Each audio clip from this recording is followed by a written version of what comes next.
Now, in the last class, we had studied this till this place, this paragraph. The leaves have a green pigment called chlorophyll. It helps leaves to capture the energy of the sunlight. This energy is used to synthesize, जिसका मतलब था prepare करना, food from carbon dioxide and water. Since the synthesis of food occurs in the presence of sunlight, मतलब ये जो preparation of food है ये sunlight के प्रेजेंस में हो रहा है, इसीलिए हम इसे फोटोसिंथेसिस कहते हैं. ठीक है. So we find that chlorophyll, sunlight, carbon dioxide and water are necessary to carry out the process of photosynthesis. तो ये जो है आपका line, chlorophyll, sunlight, carbon dioxide and water, ये लाइन को आप लोग अंडरलाइन करेंगे. Let me highlight it for you all.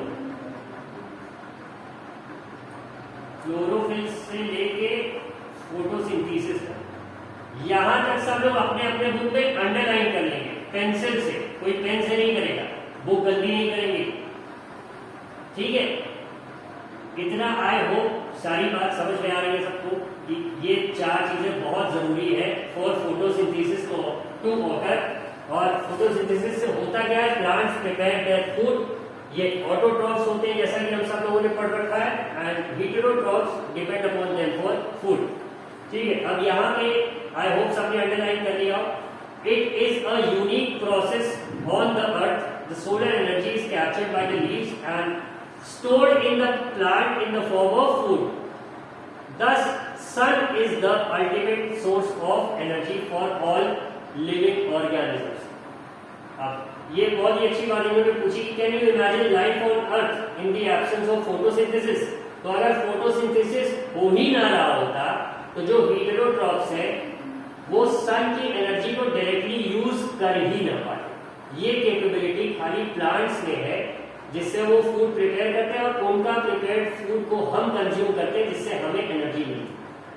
यही है. In the absence of photosynthesis there would not be any food.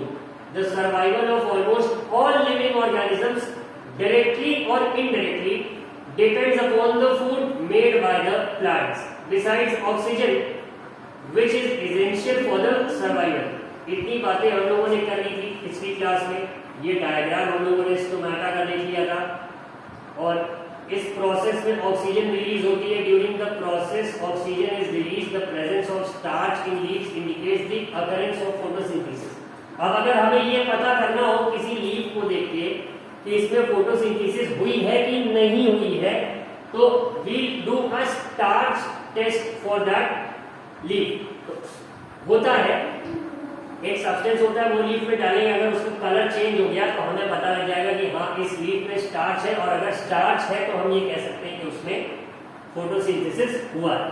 अब स्टार्च क्या होता है? Starch is also a carbohydrate.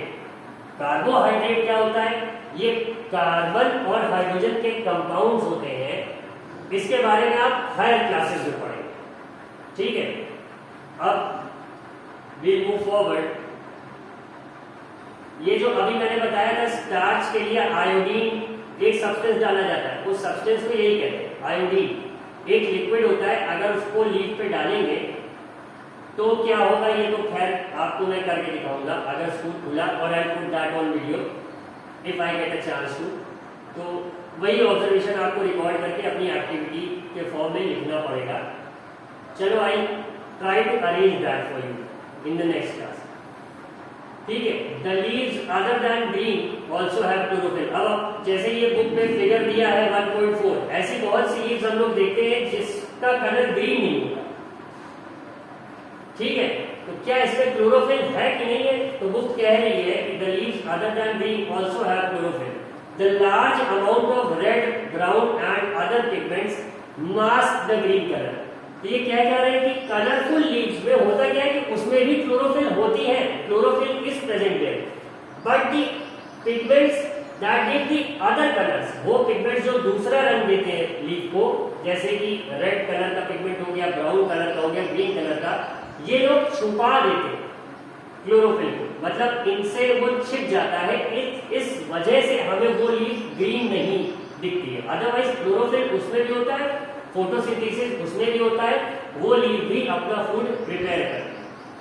अब यहाँ पे ये बोल रहे हैं कि you often see slimy green patches in ponds और स्टैग्नेंट वाटर। अब स्टैग्नेंट क्या है? स्टैग्नेंट वाटर मतलब कि ऐसा पानी जो बह ना रहा, किसी एक जगह इकट्ठा हो, जैसे फॉर एग्जांपल कोई पॉन्ड हो, तालाब हो, तो ऐसे पानी को क्या कहते हैं? Stagnant water. तो ऐसी जगह पे आपने देखा होगा हरे हरे पैचेस हो, ग्रीन कलर। अब ये कैसे बनते हैं? These are generally formed by the growth of organisms called algae. अब एल्गे या फिर हिंदी में जिसे हम काई कहते हैं, काई अगर आप बारिश के बाद देखेंगे छत पे तो अक्सर एक ग्रीन कलर का छोटा छोटा जमीन पे या दीवार पे बन जाता है, छूने में बड़ा वेलवेट सा फील होता है, उसे ही हम काई कहते हैं या फिर इंग्लिश में उसे ही हम एल्गे कहते हैं। ठीक है, तो इनमें क्या होता है? They contain chlorophyll which gives them the green color. Algae can also prepare their own food by photosynthesis. तो ये ग्रीन कलर के क्यों होते हैं? जाहिर सी बात है, इनमें भी क्लोरोफिल होता है और ये भी अपना फूड फोटोसिंथेसिस के हेल्प से प्रिपेयर कर सकते हैं। अब नेक्स्ट हम क्या पढ़ेंगे? Synthesis of plant food other than carbohydrates. अब कार्बोहाइड्रेट्स के अलावा कौन सा फूड प्लांट बनाते हैं? अब हम लोगों ने सीखा, you just learn that plants synthesise carbohydrates through the process of photosynthesis.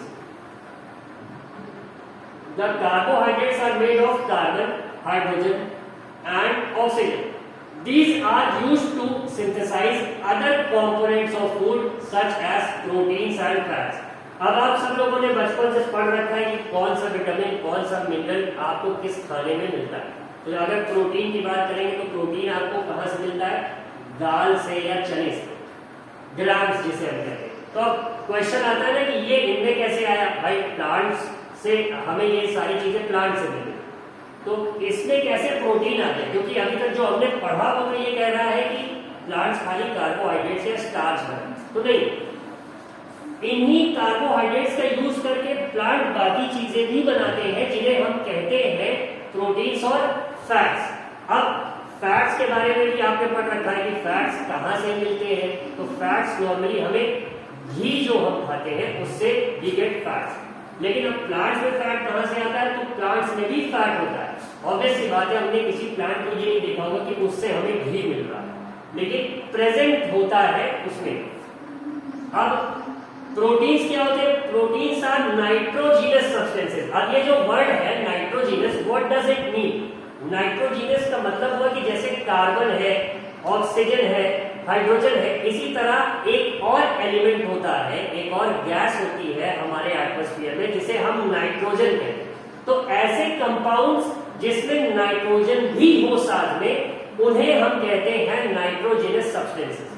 अब जो प्रोटीन होता है प्लांट्स में या फिर दाल में या चने में, जिसे हम पल्सेस और ग्राम कह रहे हैं, उसमें जो प्रोटीन होता है वो हमें कहां से मिलता है? Ultimately that is also formed with the help of nitrogen present either in the atmosphere in the gas form और in the form of compounds present inside the ground, जिसे कि प्लांट्स हमने पढ़ा अभी प्रोसेस की रूट्स के help से वो पानी और बाकी मिनरल्स को लेके फोटोसिंथेसिस से अपना फूड प्रिपेयर करते हैं। तो यहाँ पे प्रोटीन भी किससे बन रहा है? नाइट्रोजीनस सब्सटेंसेस के हेल्प से बन रहा है, जिसमें क्या होती है? नाइट्रोजन। अब देखो यही चीज मैंने एक्सप्लेन करी आप लोगों को। From where do the plants obtain nitrogen? Recall that nitrogen is present in abundance. Abundance word का क्या मतलब हुआ? अबंडेंस का मतलब हुआ कि खूब ढेर सारे अमाउंट में ये नाइट्रोजन प्रेजेंट है। कहा? इन the form of gas in air. जब एटमॉस्फेयर का चैप्टर आप लोगों ने पढ़ा होगा तो उसमें होता है ना कि 70% ऑफ द एटमॉस्फेयर इज क्या? नाइट्रोजन ही तो है। तो वही ये बता रहा है, nitrogen is present in abundance in the gaseous form in the air. However, plants cannot absorb nitrogen in this form. अब दिक्कत ये होती है, प्रॉब्लम ये आती है कि प्लांट्स इस नाइट्रोजन को डायरेक्टली नहीं ले सकते। तो अब कैसे लेंगे? अब